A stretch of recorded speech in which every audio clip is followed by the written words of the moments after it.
Welcome everyone. इस video के अंदर हम एबगार स्कोर के बारे में पढ़ेंगे। तो सबसे पहले हम उसका रोल देख लेते हैं क्या होता है। तो जब बच्चा बॉर्न होता है ना, तो उसकी कंडीशन को इवैल्यूएट करने के लिए हम एबगार स्कोर का यूज़ करते हैं। ये जनरली 1 मिनट में हम स्टार्ट करते हैं इसको ऐसे परफॉर्म करना, और दोबारा से हम इसको 5 5 मिनट्स के ऊपर देखते रहते हैं। लेकिन अगर रिससिटेशन की ज़रूरत है तो हमें वो एबगार स्कोर असेस करने से पहले ही स्टार्ट कर देना चाहिए, यानी कि 1 मिनट पहले का जो हम स्कोर लेंगे ना, उससे पहले ही हमें रिससिटेशन स्टार्ट कर देना है।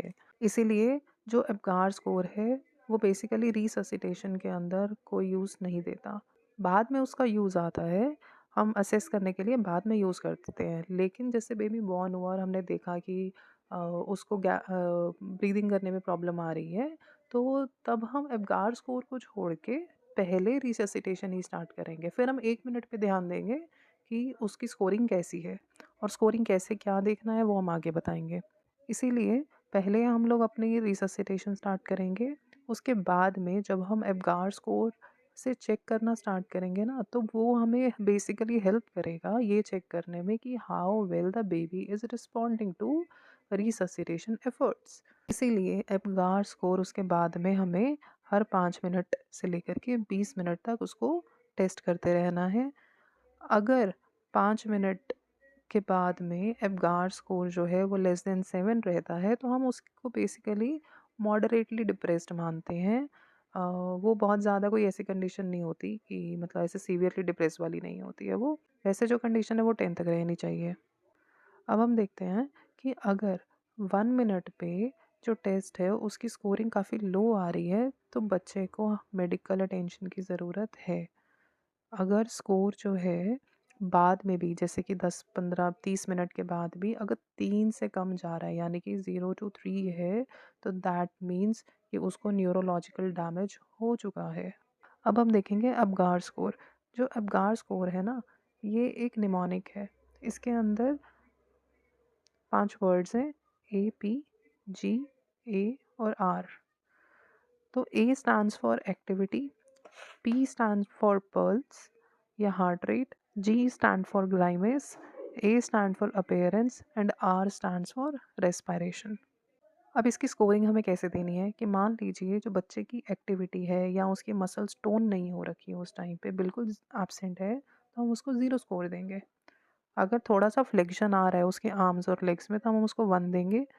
और उसके अंदर बिल्कुल एक्टिव मूवमेंट है, तो उसको हम 2 स्कोर देंगे।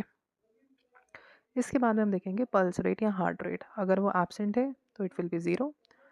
स्लो है यानी कि 100 बीट से कम है, तो 1 देंगे।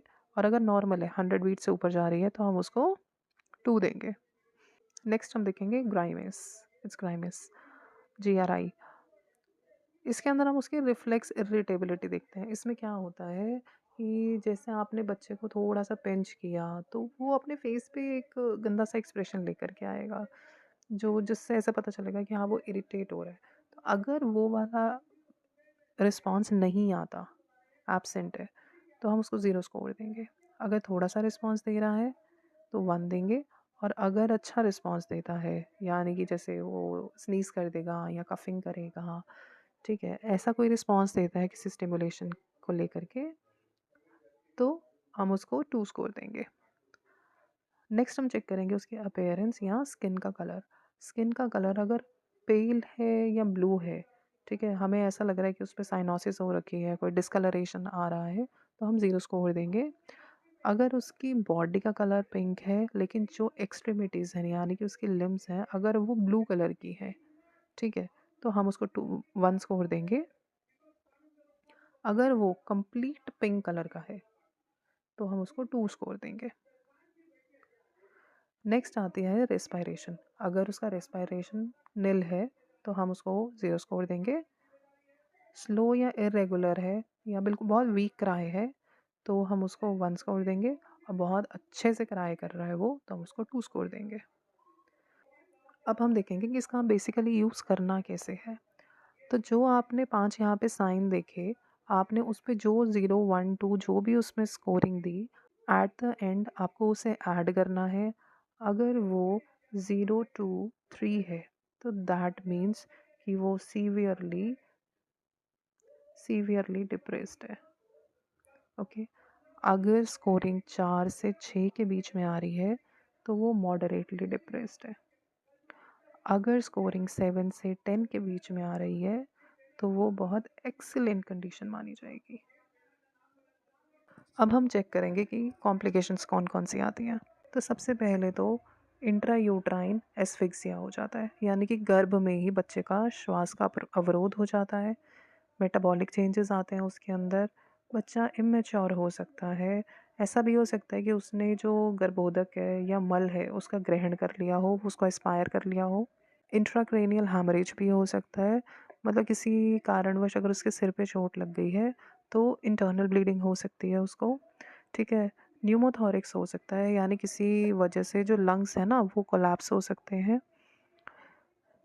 किसी भी तरीके की उसको कंजेनाइटल डिजीज़ हो सकती है, एसाइटिस हो सकता है उसको, और भी बहुत सारी हैं, जैसे कि शॉक हो सकता है, हाइड्रॉप्स फटालिस हो सकता है। ठीक है। और पल्मोनरी उसका हैमरेज हो सकता है। तो कई तरीके की प्रॉब्लम्स है जो कि हो जाती है। यूजुअली इसका जो परसेंटेज है इस तरीके के डैमेज होने का वो कम रहता है, बट चांसेस आर देयर कि हो सकता है। तो ये वाला टॉपिक हमारा यहीं पे ख़त्म हो रहा है। Thank you.